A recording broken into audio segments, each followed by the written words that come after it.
नमस्कार दोस्तों, आप देख रहे हैं पनियाल स्टडी कैप्सूल।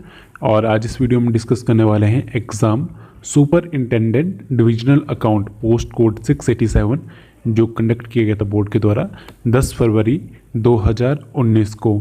ऑलरेडी हम इसका एक पार्ट डिस्कस कर चुके हैं जिसमें हमने ऑलरेडी डिस्कस किया है इंडियन हिस्ट्री और इंडियन ज्योग्राफी पार्ट, और ये आज इस एग्ज़ाम का दूसरा पार्ट है जिसमें हम डिस्कस करने वाले हैं इंडियन पॉलिटी और इंडियन इकोनॉमिक्स सेक्शन। तो चलिए इसी के साथ वीडियो की शुरुआत करते हैं।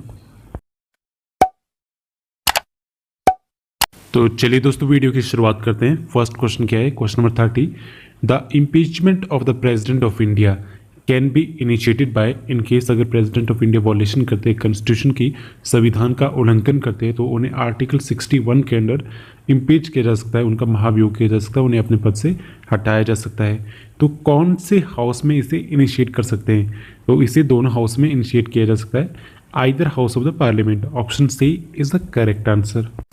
तो चलिए इसके बाद कुछ एक इंपॉर्टेंट चीज डिस्कस कर लेते हैं प्रेसिडेंट ऑफ इंडिया के बारे में।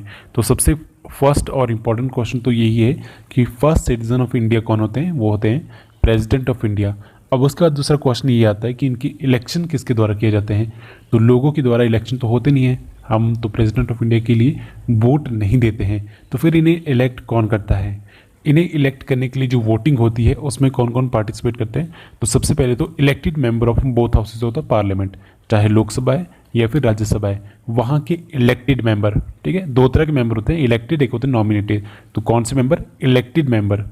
और दूसरे जो इलेक्टेड मेंबर होते हैं हमारे एमएलए, स्टेट एमएलए। ठीक है, और तीसरे कौन होते हैं? इलेक्टेड मेंबर एमएलए जो होते हैं कहाँ के? दिल्ली और पांडुचेरी, सभी की सभी यूनियन टेरिटरी के नहीं, सिर्फ दिल्ली और पांडुचेरी के। तो ये इलेक्ट करते हैं प्रेसिडेंट ऑफ इंडिया को। और उसके बाद बात करते हैं क्वालिफिकेशन की। तो क्वालिफिकेशन में सिंपल है, सिटीजन ऑफ इंडिया होनी चाहिए और एज 35 होनी चाहिए। उसके बाद है कि शपथ कौन दिलाते हैं? तो हमारे चीफ जस्टिस ऑफ इंडिया इन्हें शपथ दिलाते हैं। अगर वे अब्सेंट है चीफ जस्टिस ऑफ इंडिया, तो उस केस में सीनियर मोस्ट जज ऑफ द सुप्रीम कोर्ट वो शपथ दिलाते हैं इन्हें। और इन्हें इनकी सैलरी कहाँ से दी जाती है? जो कंसोलिडेटेड फंड ऑफ इंडिया होता है वहाँ से इन्हें सैलरी प्रोवाइड की जाती है प्रेसिडेंट ऑफ इंडिया को। ठीक है, और उसके बाद इम्पीचमेंट की हमने बात की, तो इनका जो कार्यकाल रहता है वो 5 साल का रहता है और ये कभी भी रिज़ाइन कर सकते हैं अपनी मर्जी से। अपना रेजिग्नेशन लेटर किसे देते हैं? वाइस प्रेसिडेंट ऑफ इंडिया को। ठीक है, और उसके बाद इम्पीचमेंट की बात की कि ये दोनों के हाउसेस में इनिशिएट कर सकते हैं, चाहे आपकी लोकसभा हो या फिर राज्यसभा हो। और बात करते हैं in case violation of the constitution, जो चार्जेस है इनके खिलाफ, तो उसे साइन करना चाहिए 1/4 मेंबर ऑफ द हाउस, और उसके बाद 14 दिन को उनको नोटिस देना पड़ता है। और जब इम्पीचमेंट पास हो जाती है एक हाउस से by 2/3 majority of the total membership of the house, तो ये दूसरे हाउस को सेंड की जाती है ताकि वो फर्दर इन्वेस्टिगेट कर सके चार्जेस को। ठीक है, अब बात आती है कि अगर प्रेसिडेंट ऑफ इंडिया को इम्पीच किया जाता है तो उसके बाद उनकी सीट पे कौन बैठेगा? ठीक है, अगर इन केस अगर उनकी सीट वेकेंट हो जाती है, अगर वो खुद रिज़ाइन करते हैं या इम्पीचमेंट होती है या उनकी डेथ हो जाती है, तो vice president of India act करते हैं एज ए प्रेसिडेंट। और इन केस अगर वाइस प्रेसिडेंट ऑफ इंडिया नहीं है तो चीफ जस्टिस ऑफ इंडिया। ठीक है, अगर वो भी नहीं है तो उनके अब्सेंस में जो सीनियर मोस्ट जज है सुप्रीम कोर्ट के, वो एक्ट करते हैं एज ए प्रेसिडेंट। ठीक है, तो चलिए नेक्स्ट बात करते हैं।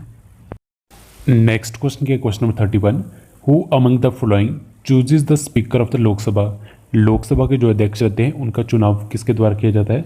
द हाउस ऑफ पीपल, यानी लोकसभा के द्वारा, क्योंकि लोकसभा के मेंबर के ही बीच में से लोकसभा स्पीकर बनते हैं और उनकी जो डेट ऑफ इलेक्शन है वो चूज़ की जाती है प्रेसिडेंट के द्वारा।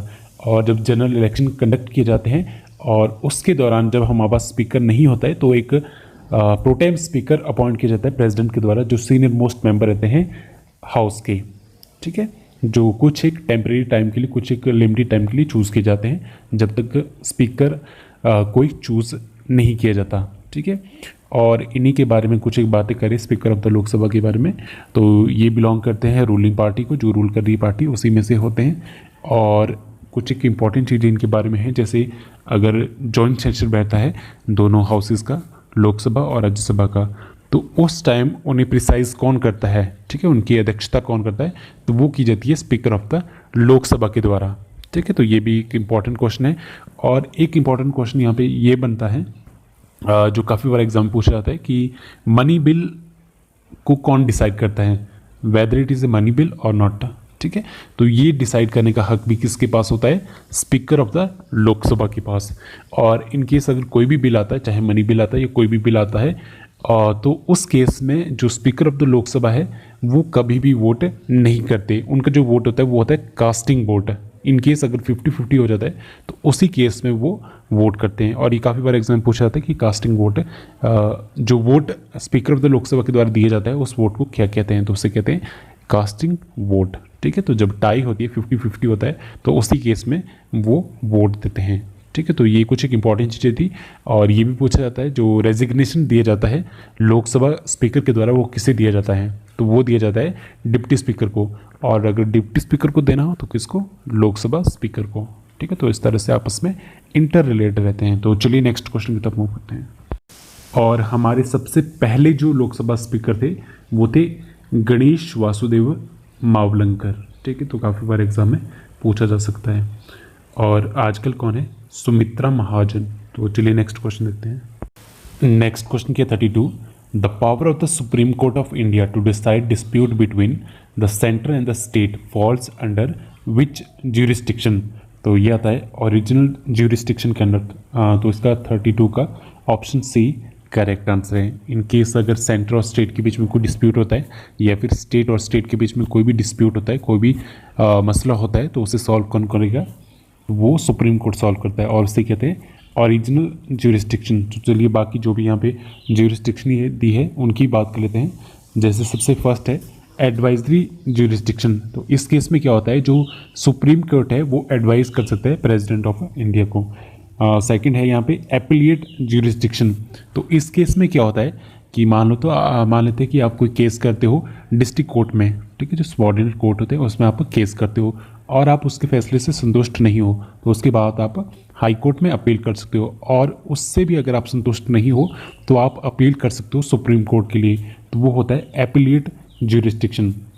और उसके बाद लास्ट बचता है यहाँ पे रिट ज्यूरिस्डिक्शन। रिट ज्यूरिस्डिक्शन उस केस में लगता है जब आपको लगता है कि आपकी जो फंडामेंटल राइट आपको दिए गए हैं उनकी वायलेशन हो रही है, तो उस केस में आप रिट दायर कर सकते हो सुप्रीम कोर्ट के लिए, ठीक है। तो वो इसमें आता है रिट ज्यूरिस्डिक्शन में। तो ये कुछ एक एग्जाम में पूछी जाती है। और एक इसमें और आती है जो इसमें नहीं थी ऑप्शन में, रिवाइजरी ज्यूरिस्डिक्शन। उस केस में क्या होता है, जो सुप्रीम कोर्ट ने अपने खुद के फैसले लिए हैं तो उन्हें बदल सकती है, तो वो होती है रिवाइजरी ज्यूरिस्डिक्शन। तो देखिए ये काफ़ी इंपॉर्टेंट है और एग्जाम में आपसे डायरेक्टली पूछी जा सकती है। अगर आपको नहीं पता है तो आप साथ साथ पे नोट करते रहिए। तो चलिए नेक्स्ट बात करते हैं 33। क्वेश्चन नंबर 33 क्या है, the governor of which state has been wasted with the special power regarding scheduled tribe areas. तो किसके पास ये स्पेशल पावर दी गई है, कौन से स्टेट के गवर्नर के पास है, तो इसका correct answer option B Assam. 33 का ऑप्शन बी आसाम इसका करेक्ट आंसर है। तो बात करते हैं ट्राइबल एरिया की। तो एडमिनिस्ट्रेशन ऑफ ट्राइबल एरिया ये आता है आपका 6th schedule of the constitution. Total 12 schedule है जिसका 6th शेड्यूल है एडमिनिस्ट्रेशन ऑफ ट्राइबल एरिया, जिसमें आपके पास नॉर्थ ईस्ट की जो 4 स्टेट है उन्हें स्पेशल स्टेटस दिया गया है। तो 4 स्टेट कौन कौन सी है, उसमें आपकी आती है आसाम, मेघालय, त्रिपुरा और मिजोरम। और यहाँ पे कई बार आपसे क्वेश्चन इस तरह से पूछा जाता है कि ये पावर किसके पास है, कि वो जो ट्राइबल एरिया रहते हैं उनकी जो बाउंड्री रहती है उन्हें इंक्रीज डिक्रीज कर सकते हैं। ये जो पावर्स रहती है ये किसके पास रहती है, ये गवर्नर के पास रहती है, ठीक है। तो इस तरह से भी कई बार क्वेश्चन पूछा जाता है। और बात करते हैं ट्राइबल एरिया की। तो कई बार आपसे ट्राइबल एरिया पूछे जाते हैं कि कौन सी डिस्ट्रिक्ट में कौन सी स्टेट में बिलोंग करते हैं। तो बात करें आसाम की, तो आसाम में कौन कौन से ट्राइबल एरिया है, नॉर्थ चाचर हिल डिस्ट्रिक्ट और कार्बी एग्लोस, उसके बाद बॉर्डरलैंड और उसके बाद टेरिटोरियल एरिया डिस्ट्रिक्ट। मेघालय की बात करें तो मेघालय में तो गारो खासी और जयंती हिल डिस्ट्रिक्ट। उसके बाद त्रिपुरा की बात करें तो त्रिपुरा में त्रिपुरा ट्राइबल एरिया डिस्ट्रिक्ट। और मिजोरम की बात करें तो मिजोरम में चकमा डिस्ट्रिक्ट और मारा डिस्ट्रिक्ट और लाई डिस्ट्रिक्ट, ठीक है। तो ये कई बार आपसे एग्जाम में पूछा जा सकता है। तो चलिए नेक्स्ट क्वेश्चन की तरफ मूव करते हैं।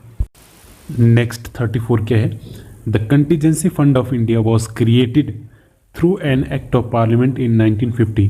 तो इसका जो करेक्ट आंसर वो है option B, through an act of parliament in 1950। तो सिंपल शब्दों में समझे तो एक ऐसा फंड जिसका यूज़ तभी किया जाता है जब कोई ऐसी घटना हो जाती है जिसके बारे में आपने पहले कभी नहीं सोचा हो। एकदम से कोई घटना हो जाती है, अचानक से कोई घटना हो जाती है, ठीक है, आपातकाल की कोई घटना हो जाती है जहाँ पे आपको फंड की जरूरत है, तो आप तब उस केस में contingency of fund of India को यूज़ करते हो। और अब बात करते हैं कि इस फंड को कौन निकाल सकता है। तो इस फंड को सैंक्शन करने का अधिकार सिर्फ और सिर्फ प्रेसिडेंट ऑफ इंडिया के पास होता है, और इस फंड को हेल्ड करते finance secretary on the behalf of president. ठीक है, तो इस तरह से आपसे क्वेश्चन पूछा जा सकता है इस टॉपिक से रिलेटेड। तो चलिए नेक्स्ट क्वेश्चन तक मूव करते हैं। तो चलिए नेक्स्ट क्वेश्चन देखते हैं। नेक्स्ट हमारे पास जो क्वेश्चन है वो है रिलेटेड टू इंडियन इकोनॉमी। अभी तक मैंने जो क्वेश्चन देखे वो थे इंडियन पॉलिटी से रिलेटेड। तो चलिए फर्स्ट क्वेश्चन देखते हैं। फर्स्ट क्वेश्चन क्या है 35, which of the following is not an asset held by commercial bank. तो सबसे पहले तो इस जो क्वेश्चन है उसका मीनिंग समझते हैं। तो काफ़ी लोगों को ये चीज़ें क्लियर होगी और काफ़ी लोगों को ये चीज़ें क्लियर नहीं होगी, तो मैं क्लियर कर देता हूँ। तो कमर्शियल बैंक, तो सबसे पहले तो कमर्शियल बैंक के एग्जांपल मैं आपको देता हूँ तो आप इजीली समझ जाओगे। जैसे आपके पास पंजाब नेशनल बैंक है, स्टेट बैंक ऑफ इंडिया है, ICICI बैंक है। तो जितने भी आपके पास आसपास में बैंक दिखते हैं वो सारे सारे क्या होते हैं, मैक्सिमम कमर्शियल बैंक ही होते हैं। ठीक है, अब बात आती है एसेट की। एसेट क्या होता है, संपत्ति। एसेट क्या होता है, संपत्ति। ऐसी कोई भी चीज़ जिसकी कोई इकोनॉमिक वैल्यू होती है। इकोनॉमिक का मतलब पैसों से रिलेटेड।